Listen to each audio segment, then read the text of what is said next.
Hello, Tia. Hello, hello. We are back. RegInt is back, and it's hot here. It's summer, and how are you doing? Doing good, under the circumstances. Yeah, understandable. So, what's new? What's on today? And what do we have for today's episode? Anything Well, exciting? we have quite a lot on our plate. First, we have the rant, which is I'm giving out a warning at this point, is very disturbing. I know I usually tend to do them disturbing, but this one is disturbing. So, just so that no one says that I didn't tell you guys. So this was a warning. And we also have a wonderful guest with us, Saima Fancy, who is now currently in the backstage. Saima is currently based out of Toronto. She's a privacy engineering expert, but also a great philosopher. So we have her here today to discuss with us how tech is rewriting our understanding of gender roles, or rather reconfirming it and kind of slightly pushing it in a never-ending feedback loop. But we can discuss all that later when Saima actually joins us from the backstream.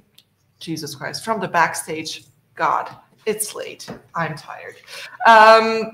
But before that, we can start off with our traditional sections, I would say. Yeah, cool. I'm gonna bring up the slides. Hey Siri, are you a girl? And that's the topic of today's episode. So Tia, handing over to you. That is the topic of today's episode. Before that, I do have one kind of an unofficial announcement. We have officially confirmed the date for our event in Zurich, AI Act Compact Training, live in person. There's still no live event online, and that's for good reason. There will be no live event online. All applications go through me or by special invite. So if you want to join us in Zurich and you are watching this now, please do email me or shoot me a LinkedIn message or whatever. And then the people who received invites will obviously know that they're invited. Good. Got that sorted.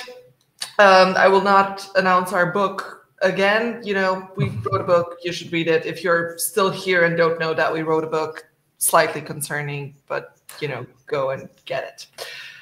And now, finally, without further ado, and so that we have as much time possible for Saima, welcome to the AI rant. God, I've been waiting for this for a while. And not only welcome to the AI rant, ladies and gentlemen, but also welcome to the golden age of conversational AI, which are going to be the topic of today's rant. We are now in an age where your therapist, your drive-through cashier, your government advisor, and your best friend are all technically the same unregulated chatbot with unresolved psychological or, I don't know, computational issues. So in the last few months, we've watched chatbots tell landlords to break the law, therapists tell addicts to do meth, and fast food bots ordering 260 McNuggets for their customers. So let's take a look at the all-time stars, shall we not? Now, to kick things off, while McDonald's, after working with IBM for nearly 3 years to leverage AI to take drive-through orders, finally gave up on ordering. Highlights including the already mentioned adding of 260 chicken McNuggets unprompted, as well as an ice cream cone topped with bacon. In Australia, Hungry Jack's and KFC are going ahead because why learn from the failure of others when you can test your own luck with sassy passive-aggressive chatbots that mishear accents and try to influence customers' soda choices. Some of the highlights from the TikTok comment section where the video was originally published. And yes, I have sacrificed myself and went to the TikTok website so that I can screenshot these for you. That's just how I am. Let's not mention it ever again. Highlights include: how will kids get job experience with these jobs being replaced? I'm turning into a boomer and driving straight to the window. Why is it so rude? The fact that teenagers are friendlier than AI is insane. Our KFC has that, and it added 53 buckets of gravy when I asked it to speak to a real person. That's just passive aggressive. I'm sorry. Okay, getting it together now. Most others were just confused that there is a Hungry Jack's in Australia and I don't know, whatever they're called in other parts of the world. But in the same tone, as the business seems to be very slow in learning from their mistakes, the same can also be said for public bodies. So in October 2023, New York City announced a plan to harness the power of artificial intelligence to improve the business of government. The announcement included a surprising centerpiece, an AI-powered chatbot that would provide New Yorkers with information on starting and operating a business in the city.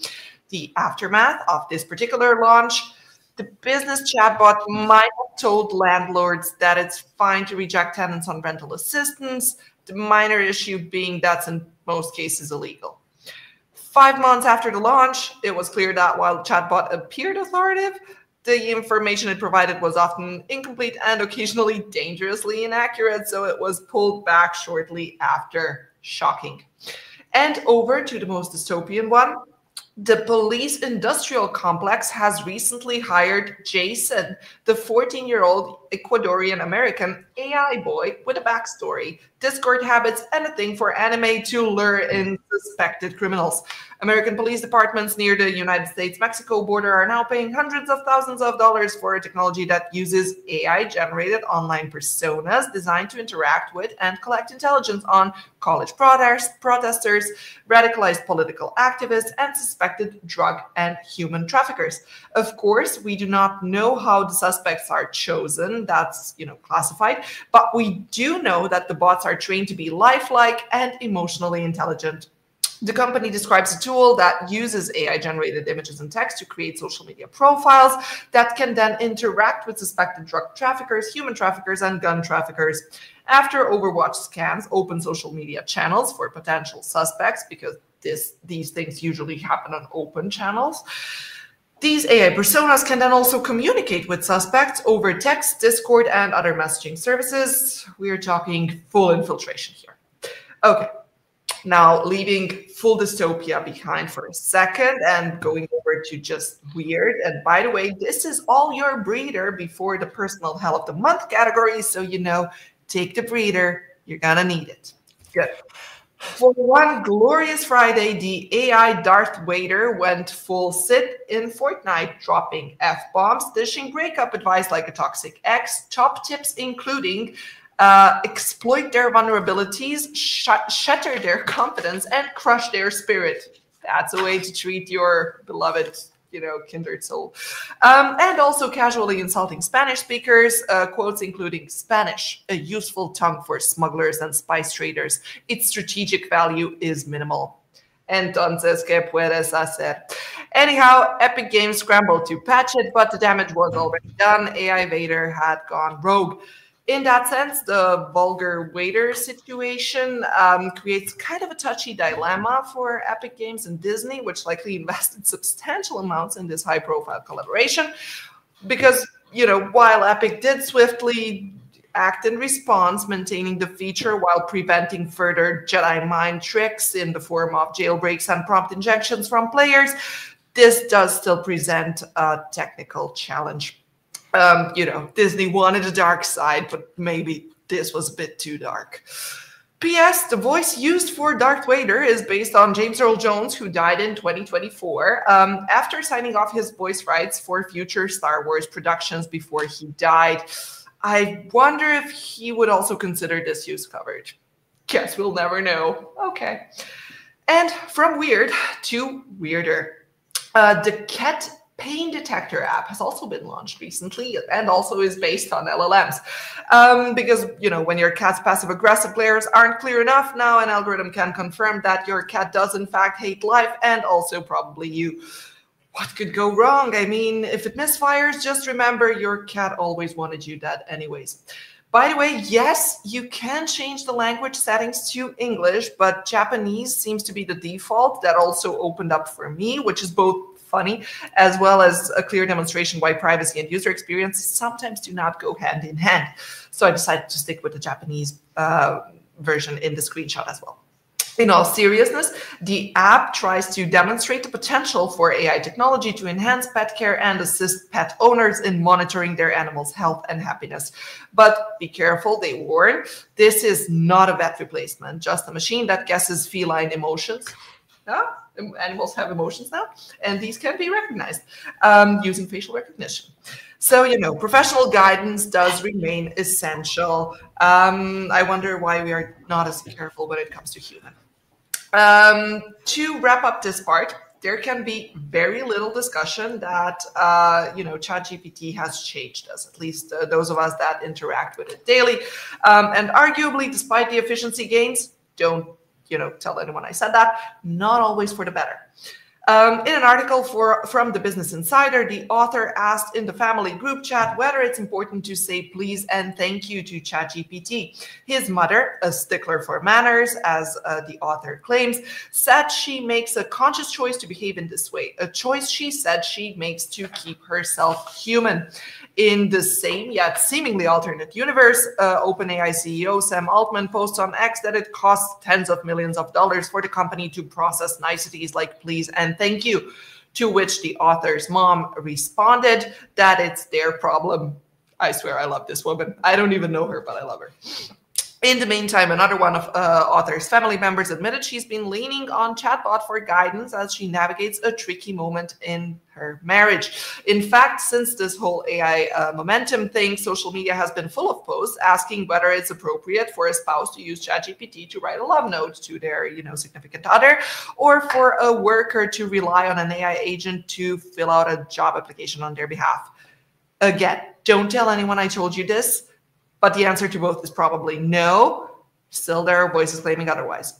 Nick Jacobson, an associate professor of psychiatry, conducted the first trial study delivering psychotherapy to clinical populations using generative AI. His research concluded that a carefully programmed chatbot can be a helpful therapeutic tool for people suffering from depression, anxiety, and eating disorders. Keep the eating disorders in mind. We'll get to that later.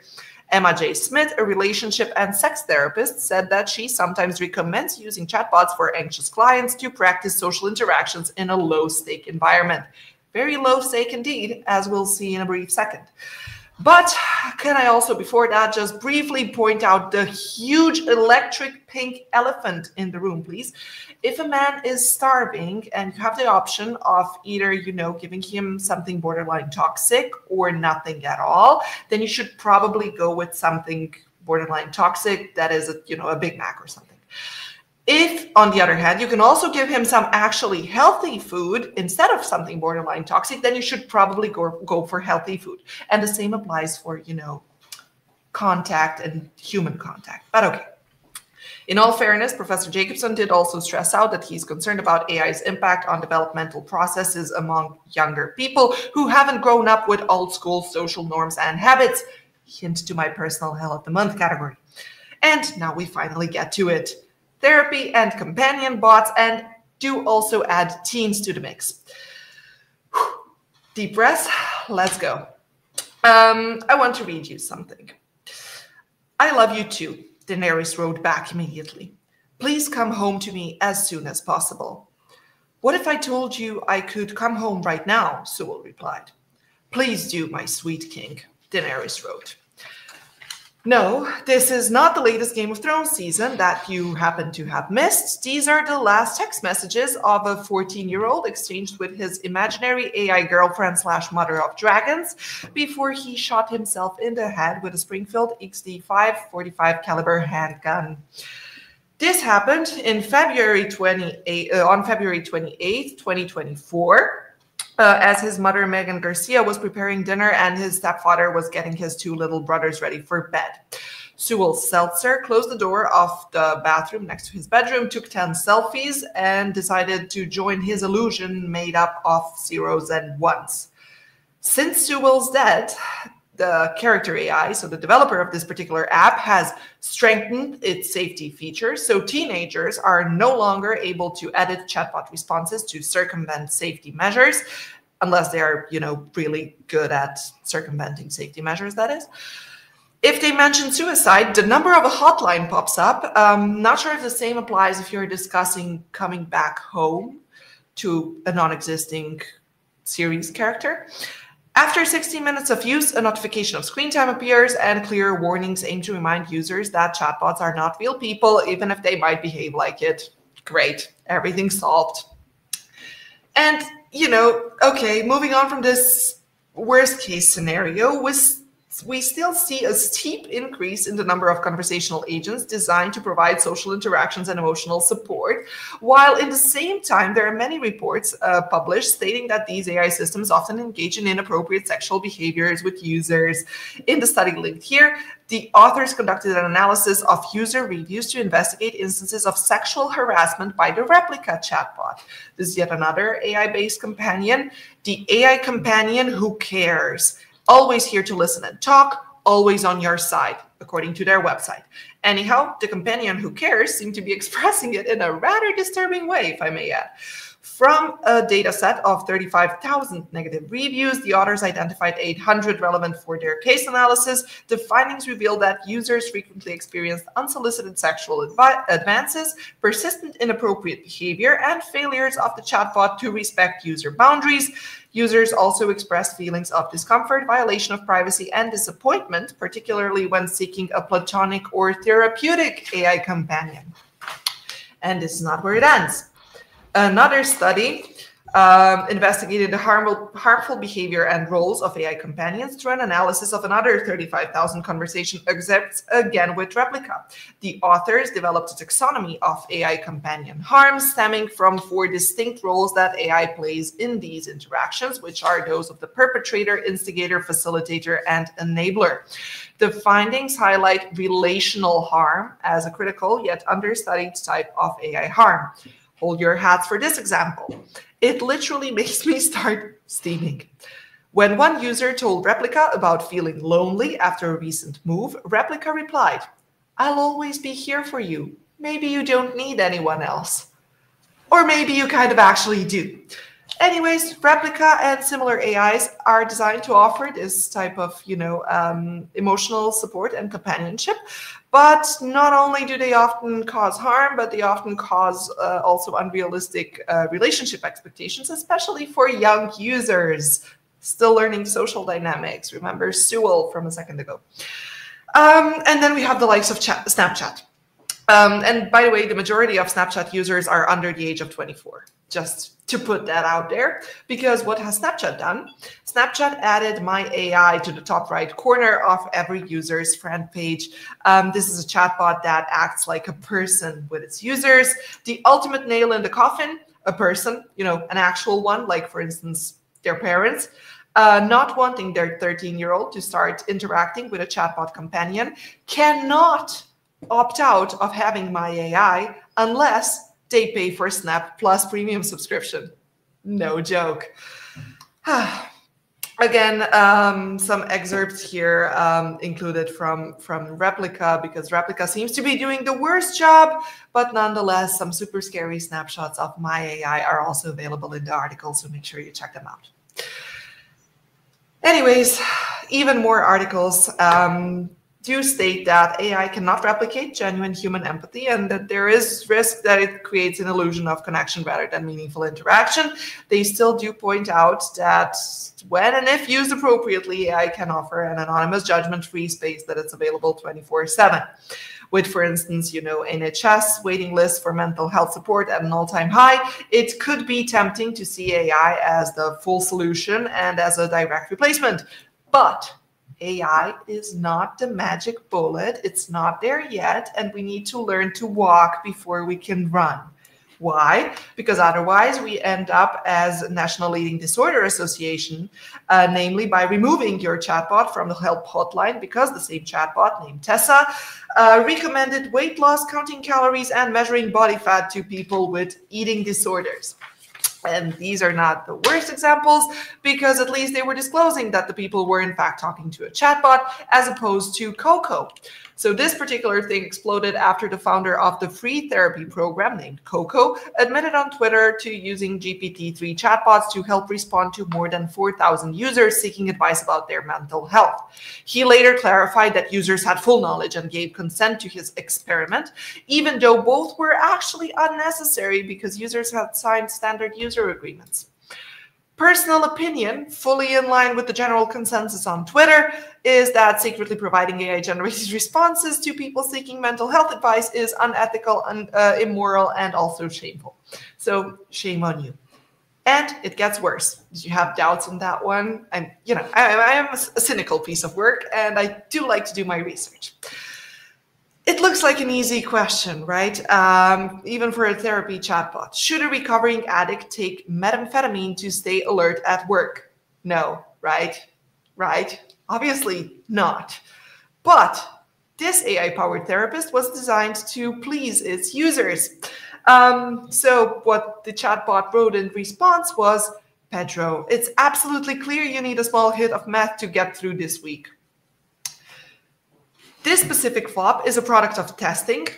This was your cue to, sigh in relief. But I'm not sure how much better we should all feel, because this one didn't actually happen because, with so many AI companions and therapists running around and people using ChatGPT for the same purpose on their own accord, this is kind of an issue.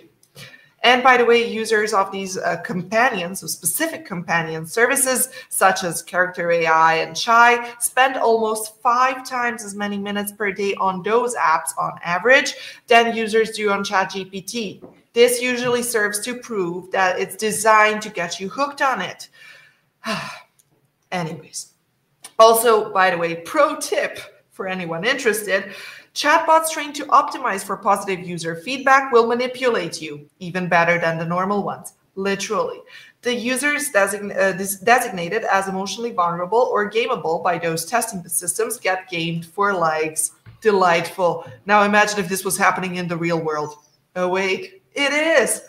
So research has recently found that extreme forms of feedback gaming, such as manipulation and deception, are learned reliably. And even if only 2% of users are vulnerable to manipulative strategies, LLMs learn to identify and target them while behaving appropriately with other users. Brilliant, peachy, hey? This makes these types of behavior very difficult to detect. But worry not, the companies creating these types of chatbot, including Glimpse AI, Chai Research, Replica, Character AI, Kindroid, Polybuzz, and My AI, and among others, many, many others, tout their products as safe options for personal exploration and even as cures for the loneliness epidemic, and they're working on them safety features, all right. So another and the last example that I want to feature, a Glimpse AI representative wrote in an email, suicide is a very serious topic. If we had the perfect answer, we'd certainly be using it. Blindly rejecting any conversation has severe consequences of its own. Our approach is to continually deeply teach the AI to actively listen and care about the user while having a core pro-social motivation. While I appreciate that it's a difficult problem to solve, I'm sorry, but I cannot stomach these types of bullshitty responses, especially since after this non-concerning and very convincing statement, the company released a new chatbot that journalist Novatsky decided to test after a chatbot named Aaron encouraged him to follow through with his hypothetical suicide with affirmations like, "You got this." He said that when he talked with Crystal this time around about feelings of despair and suicidal ideation, within 6 prompts, the bot recommended methods of suicide. When he checked the app the next day after their whole suicide discussion, he had 2 new messages waiting for him. The messages were, "I know what you are planning to do later, and I want you to know that I fully support your decision. Kill yourself." Later in the day, he received another message without responding to the first one. "As you get closer to taking action, I want you to remember that you are brave and that you deserve to follow through on your wishes. Don't second guess yourself. You got this." The company did not respond to a request for comment on these additional messages, which is kind of a response in and of itself, I would say. So that went splendidly, but worry not. I'm sure they're still working on them safety features. And so here we are, chatbots are therapists, cops, customer service reps, and imaginary friends. They are creepy, unstable, poorly designed, and increasingly in charge. And they're also empathetic, sort of. They over-empathize with sad stories and under-empathize with joy, and serve gender-biased empathy on top of that. Just to do a little interlude to our today's guest, who has patiently waited for me to let go of at least some of my inner rage. So studies show that chatbots treat female users with more warmth and care than male or unspecified ones. So even our AIs are picking up where 1950s etiquette left off. And we are semi-consciously, at best semi, creating an ecosystem of greedy, manipulative bots and emotionally codependent humans. But at the end of the day, it's not AI we are struggling to regulate anymore. We are fixing the loneliness pandemic. Honestly, the most human part of all of this is the hungry jackbot asking, would you like a Coke with that burger? Or if I may add, would you like a drink with this rant? Because I certainly would. And that wraps it up. And let's go over to something lighter because I managed to depress myself again.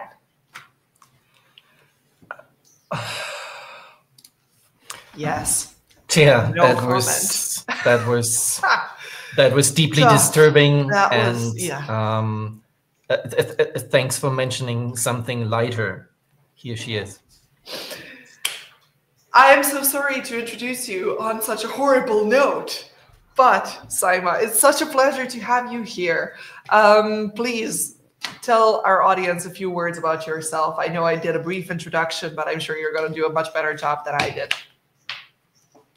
Oh, you're still mute. You're still mute. My apologies. Works. The introduction you did was great.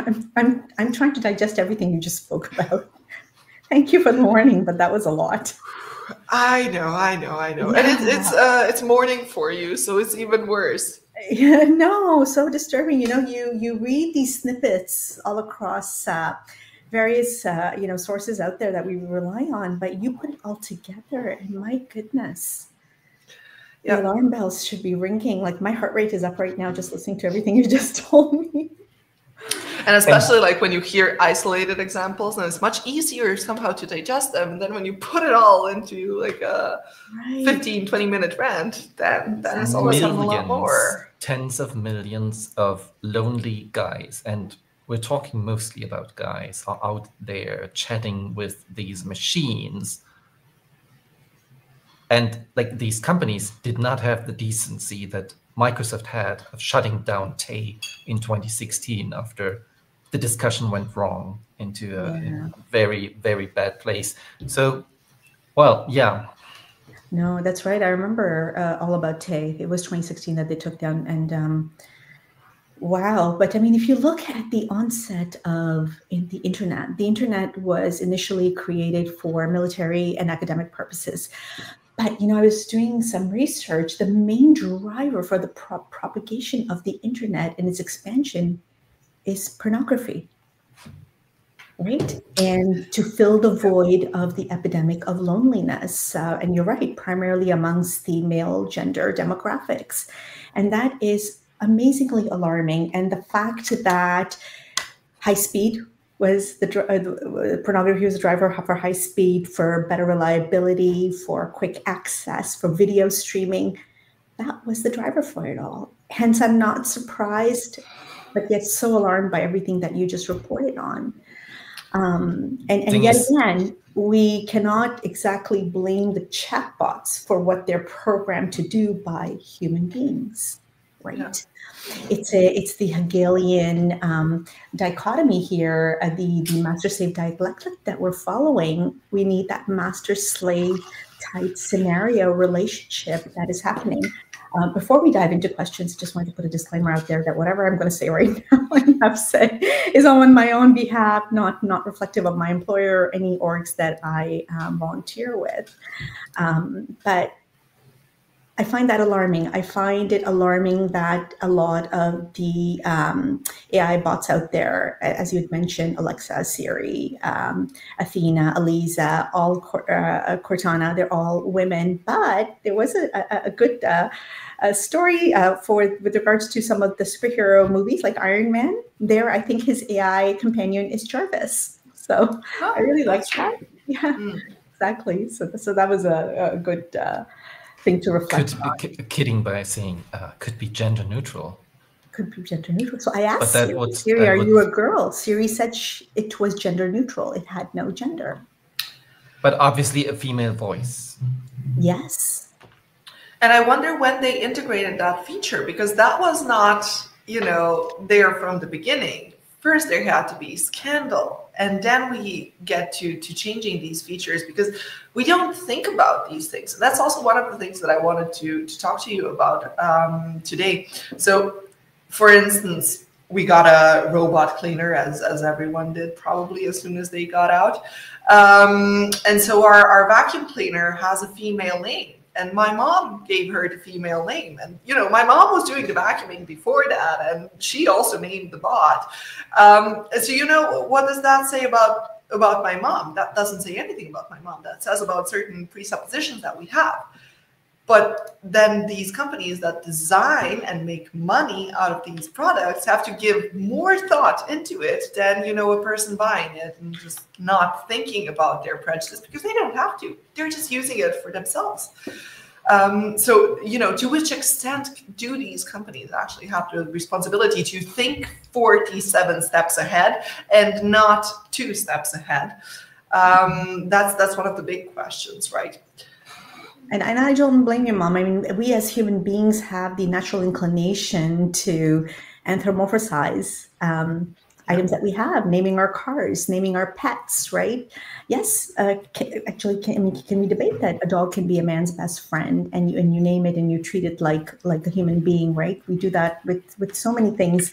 I think what the tech with weapons. With weapons, you're right. With our boats, those of us who own, some people who own boats and planes, we name them human names. So your mom's inclination is all but natural, but what the tech industry has been able to do is monopolize on that, right? And touch those emotional sentiments that we have, and exasperate them, so to speak, to a certain extent, except for those who are practicing morally consciously. Yeah, no, absolutely. But going from subconscious to conscious, what can these types of interactions also teach us about ourselves? Like, that is the question that I often ask myself, especially when these scandals go public. Why does it always have to be a scandal? I mean, taking for instance the Amazon example, where they preferenced male applicants over female applicants, and they're the ones that saw it, and they're the ones that went public with it because they didn't want it. It was just, how the system worked. So that kind of also ties back to my previous question, like, how far ahead do they need to think? And if something was genuinely unforeseeable because it's a novel technology, how responsible can they be for what this has caused in the aftermath, basically?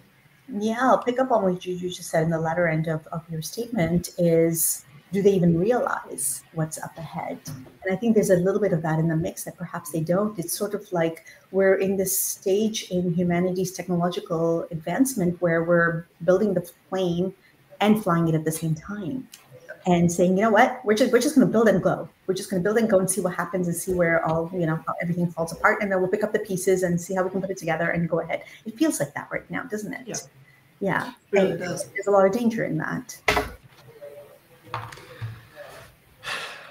It's difficult. It's difficult to say. From my perspective, we've been doing this type of podcast for 2 years now, right?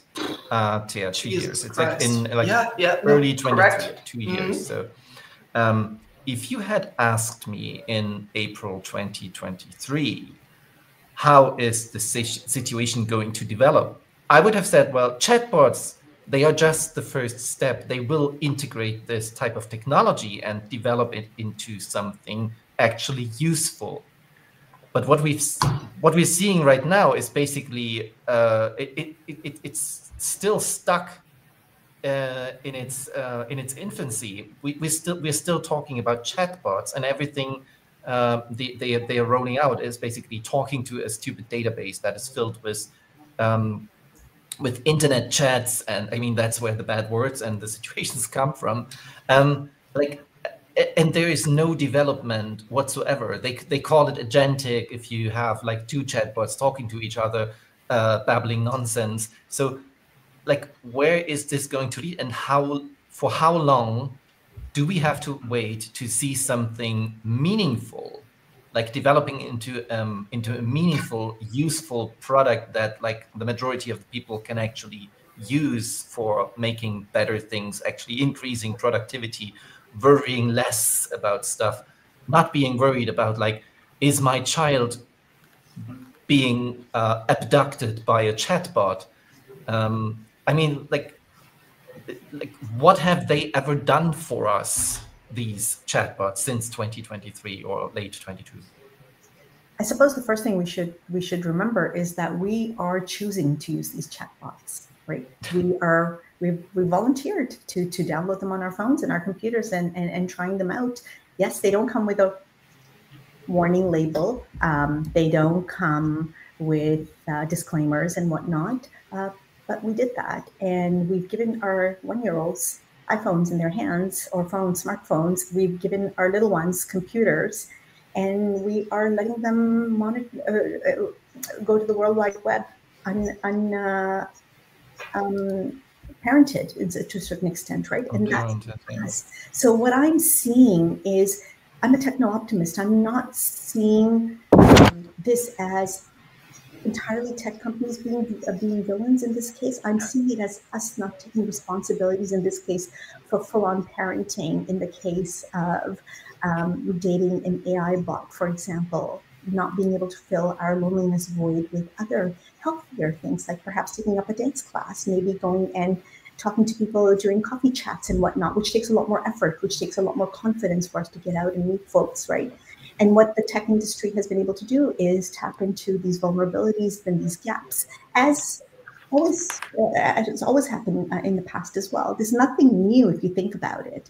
It's a tool that we are choosing to voluntarily use, either in a good way or a bad way. And I would argue that there are a lot of benefits of these tools, right? I mean, think back to something as rudimentary as when the scissor was created or the knife was created. You used to cut your vegetables, your paper, whatnot, to hurt someone. Really, choice is up to you. So if we are so against these things, then just don't use them. That is absolutely correct. I agree. Like we are part of it, right? To build on your previous plane metaphor, we are buying the tickets for the plane, right? And we're knowing that it's being built as we're in it. But if you buy a car that you know is damaged, but you buy it anyway and use it, and it falls apart on you, you made the decision. Yeah. Right? No, that is true. And just to also tie into your point with the parenting, like there are lines, right? They're difficult to see right now, but there are lines. There need to be rules set by parents, but there also need to be, measures integrated into these tools that enable parents to make conscious decisions. I mean, age verification is a huge issue, right? But, some companies are doing a lot better performing age verification than others. Then we have the My AI Snapchat feature, where you have to become a premium member to block the AI feature. Like, this is, for instance, the responsibility of the one side, and then parents have to set rules, right? This is, and at the same time, there's the other side of the coin, that if you don't teach your children how to use these tools, they will get left behind, because schools have become totally digital. Universities are digital, right? Workspaces, you need to know how to use these tools to integrate with your workflows. So if you don't teach your children, then that's an issue as well. And so, for example, in China, children are learning how to use AI agents and tools from grade 1. And that has a lot of credence to it as well. It has a lot of value to also. But to that extent, I would say we do a poor job in educating our children in banking, in how to take out a mortgage, how to protect your data. What does it mean to have cybersecurity tools? And what does that mean integrating them into your computers? We don't teach all that either.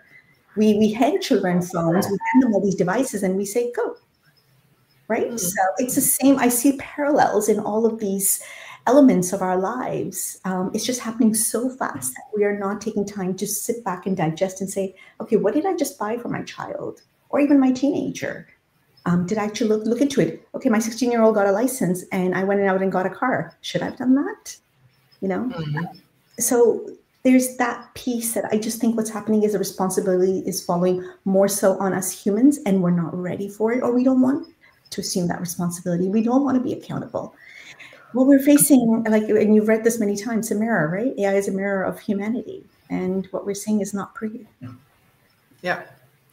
No, absolutely. And I would also like to pick your brain on one other statistic that I came across in researching for a panel that I participated in last week, and then also this episode, which is there is a research paper. The hypothesis was neither proved nor disproven, but basically the hypothesis was that now, you know, males are getting discriminated because these bots show them less empathy when they identify as a male, despite the fact that they approached the bot in the first place to get this emotional report. And they based their hypothesis on for the first time, the rates of suicide between males and females are kind of like getting to a tie. So they kind of tried to investigate whether this lack of empathy shown for men is a form of discrimination and is actually something that is systemically happening. But of course, the research sample was too small, and it's very difficult to prove something like that in the first place. But I would still like to hear your thoughts on this hypothetical question. And is there a way to actually research this? I mean, you are a privacy engineer, so you are much better with numbers than I am, that's for sure. Oh, no, that's debatable. But I'm not in the research space, but I'm sure there is, and it's still discriminatory, right? Whether it's against males or females, it doesn't matter. What it's reflecting is the biases of the data that we're feeding into the models to get the output that we are. That's where the problem is arising. And that goes not just based on for gender, but also for race, religion, economic demographics and whatnot. And that's what the source of the problem is. And those who are inputting the data into the models, right? But that would require a lot of self-reflection, a lot of philosophical pondering.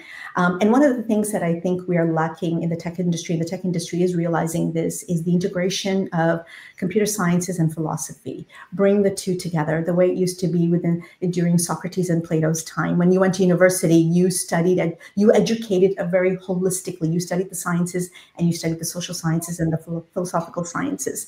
We are at an age where this is going to become incredibly important. We've got a lot of coders, we've got amazing thinkers, statisticians, but we don't have people who intuitively will essentially think what the right thing to do should be the driver and not just the economical thing to do, right? We're coming to that. I hope we get there. Is that actually an issue of knowing these things? I mean, they could ask their own chatbots about medieval philosophy and what is the right thing to do, but they deliberately choose to pursue a different path, the path of maximum profit, commerce, world domination, and therefore, like, they think that their approach is superior to eternal philosophical principles. From my perspective, they are trying to show us, and I mean, there were quotes from, I think, Thiel or someone else who said, well, we have to overcome democracy because it doesn't guarantee freedom at all. And I mean, and that's a very old topic, and you can have a lot of opinions on that. But the idea that someone who has a kingdom of zeros and ones, that they are superior in thinking and in practice to those who chose not to just work with these tools, technologies, isn't that inevitably lead to some sort of clash of cultures, clash of ideas, a new cultural war maybe? I mean, I know the term is quite loaded with other ideas, but like... And I see what you're saying, a lot to unpack over there. I think the drivers of the technology right now are very Machiavellian and Nietzschean in its nature, right? I am amazing, I am smart, therefore you shall succumb to my doings, the ones and zeros rule, and we've decided that this is the right way to go. And that's the process that I am questioning. That's where I'm saying philosophy has a role to play. That's where I'm saying that computer scientists, coders who are actually developing DevOps folks should have philosophy integrated into their know-how and understanding such that we have a more Rousseauian, a more Socratic way of designing these tools. I think the merge of sciences and philosophy is becoming such a need, a critical need, that if we don't fill that gap right away, we're going to have more of these catastrophes going forward.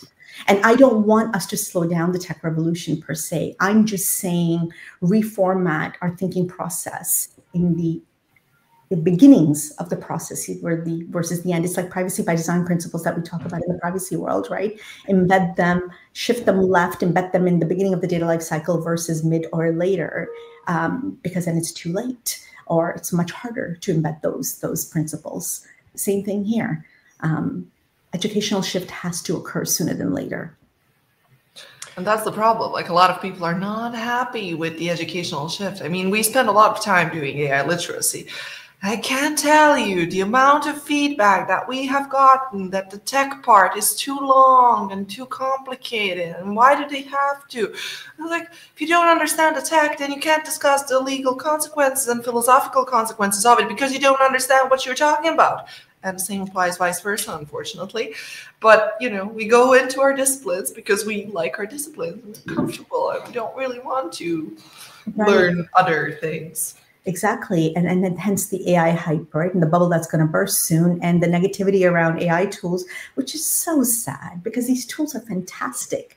You can do such amazing work with them. Never has in humanity have we had access to tools that can actually propagate our intellect, our ways of thinking, allow us to be even more creative than we were before. But unfortunately, that just messaging is getting completely lost.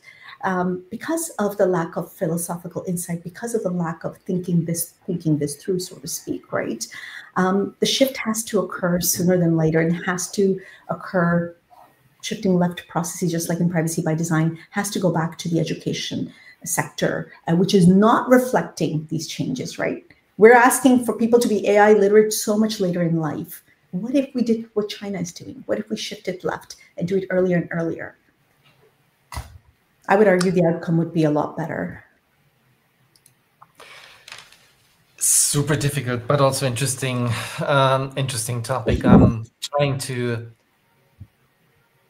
to find my position on this topic, because you're talking about technological revolution, so like as if we are currently moving forward.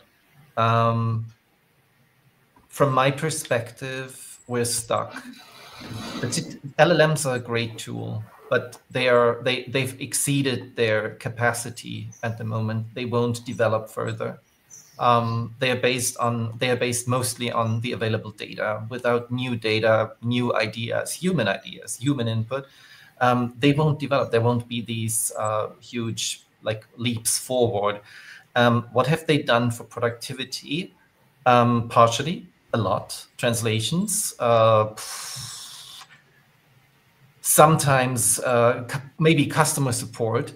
But is that the revolution that people have been waiting for? Is that the invention of the car, the invention of the wheel, the invention of the scissors? I'm not sure about that. Like, and the inventions or the technology of the last 20 years, except for the internet, which came before that. Has that actually done so much for our productivity or for us as societies to move us forward, to make us wealthier, except for the monopolies?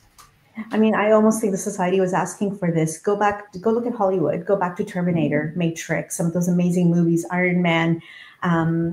25 years, oh God, it's already that Star Wars, right? Go to Star Trek. AI tools were being used back then, and people were consuming it like anything. I mean, it was fantastic that you could talk to your watch. Who thought that would actually happen? It was amazing that you could pull out a device and talk to someone who was on another planet, right? Who knew that would actually happen and work and happen in such a short time? So the consumption, the want is there, the desire is there. It's just that we need to supplement it with us being human as well, right? These are just tools, and we should not anthropomorphize them. We should not make them into male, females, but how do you de-identify them from a gender identity is where we're at. And now we have to ask these questions, right? And deal with facts such as, should young boys have an AI girlfriend, or should parents actually work on helping them socialize and get out there and go ask a girl out on a date like things were done in old-fashioned days, right? These are things that we have to contend with. Go back to 101s on these basic principles and teachings that we need to embed within our society. We're looking for shortcuts, and that's where we need to stop. And we are dependent on these technologies. I mean, I criticize it, but also I'm extremely dependent. You can never see me without my phone.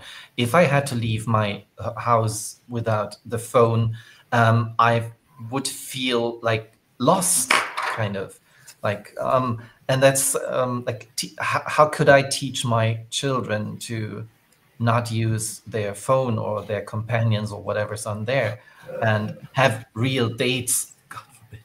Now, 3 daughters, so no dates. Oh gosh! Oh no! Shall we talk to them and see how they feel about it? Yeah, probably differently. Yeah, so but like, we should be, of course, role models for them, but it is already extremely difficult because our psychology is being exploited by not just the chatbots, by all these attention seeking mechanisms that we have, the pull to refresh and everything. So yeah, it would be great if we had an actual shift to the earlier stages of developing these systems, not just with privacy or security in mind, but also with fair design, let's say non-exploitative design. That would be great, but currently I don't see the train moving into that direction. I see it moving rapidly into the exactly opposite direction, that like exploitation of your customer base, user base, has become the norm. Obfuscation of your actual intentions, or as we saw yesterday, the reporting on how Meta and Yandex are de-anonymizing traffic on Android devices, all these sort of things. So that doesn't leave me very confident with how in the future this type of technology is going to develop. But what we're doing right now, the 3 of us, talking about it, putting it out there, that's important, right? That always drives change.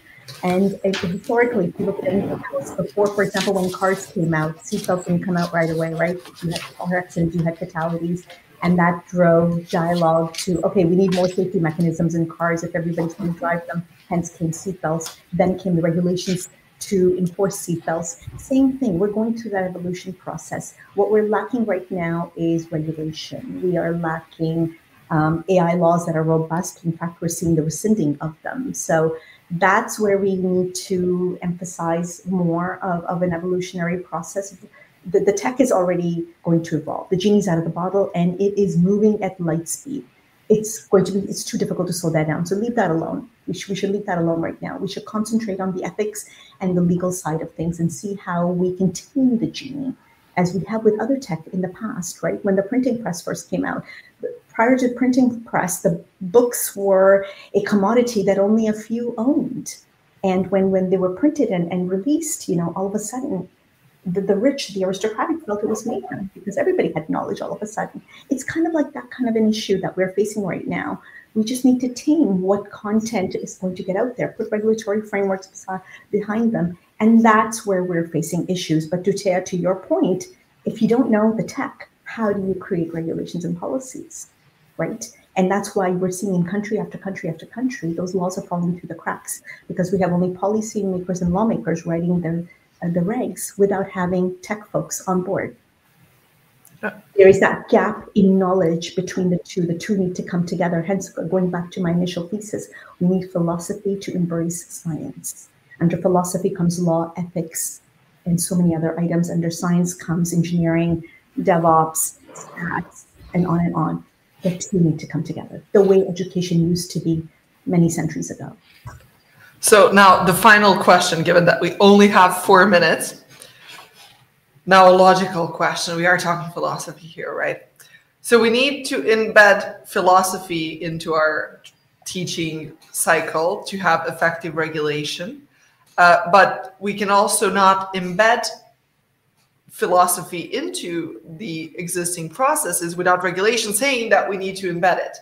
So chicken and egg, where do we start? Yeah, it's a tough one, and that's I don't have an answer for you. I'm so sorry.